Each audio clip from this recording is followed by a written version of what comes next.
بسم اللہ الرحمن الرحیم۔ ہم اپنے تمام دیکھنے اور سننے والوں کو ہسٹری کے اس عظیم سفر میں دل کی عطا گہرائیوں سے خوش آمدید کہتے ہیں۔ آج کی اس ویڈیو میں ہم آپ کے لیے لے کر آئے ہیں ہسٹری سے ریلیٹڈ ایک عظیم سٹوری، جس کا عنوان ہے روم میں لگنے والی ایک عظیم آگ۔ پیارے ناظرین گرامی، ذرا تصور کریں کہ ایک شہر جس میں آگ ہی آگ نظر آ رہی ہو، اس کی ہلچل مچانے والی گلیوں کوچوں کو اب ایک بے لگام آگ نے گھیر لیا ہو۔ جی، یہ وہ منظر ہے جو قدیم روم کے دل میں سن 64 عیسوی میں موسم گرما میں سامنے آیا تھا، جو ایک چھوٹی سی آگ سے شروع ہوئی اور دیکھتے ہی دیکھتے آگ کے ایک طوفان میں تبدیل ہو گئی۔ اس آگ کے نتیجے میں ہونے والی بہت زیادہ تباہی اور افراتفری کے بارے میں آج ہم ذکر کریں گے، لیکن شعلوں کی وجہ سے ہونے والی تباہی، سازشوں، شکوک و شبہات اور سیاسی سازشوں میں گھری کہانی کا یہ محض آغاز ہے۔ روم کی تاریخ کا ایک اہم حصہ جو ایک سلطنت کی تقدیر اور ایک شہنشاہ کی میراث کو تشکیل دے گا۔ تو آئیے ناظرین، اس عظیم سفر کو شروع کرتے ہیں۔ یہ بات ہے سن 64 عیسوی کی کہ موسم گرما میں روم میں ایک تباہ کن آگ بھڑک اٹھی، جس نے مسلسل 6 دن اور 7 راتوں کے دوران شہر کے ایک وسیع حصے کو اپنی لپیٹ میں لے لیا۔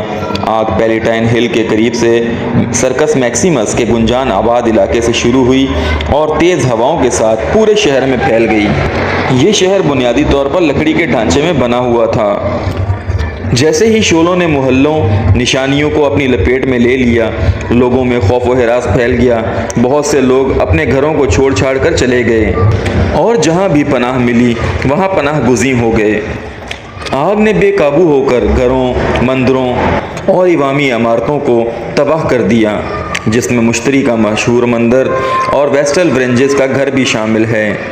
اس وقت کے شہنشاہ نیرو تھے، جس کے بارے میں یہ افواہ تھی کہ وہ اس وقت اینٹیم میں موجود تھا۔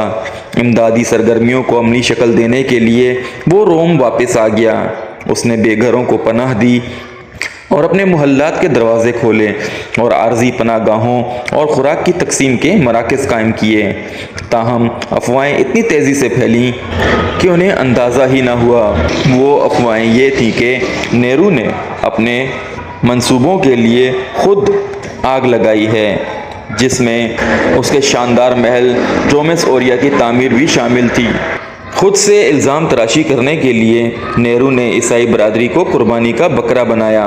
پھر روم میں ایک فرقہ تھا جو نسبتاً چھوٹا اور کسی غلط فہمی کا شکار تھا۔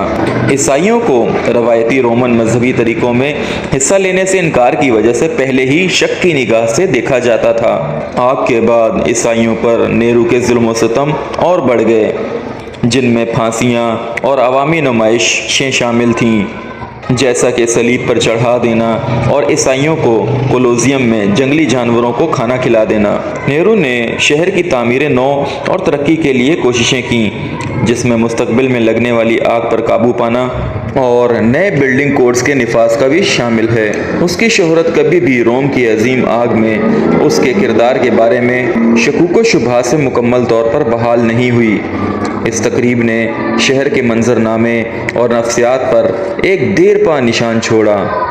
اس کی شہری ترتیب اور تعمیراتی کردار کو ہمیشہ کے لیے بدل دیا۔ مزید اس طرح کی انفارمیٹیو ویڈیوز دیکھنے اور سننے کے لیے ہمارے چینل کو سبسکرائب کریں، لائک کریں، شیئر کریں اور اپنی قیمتی رائے کا اظہار کمنٹ سیکشن میں ضرور کریں۔ شکریہ۔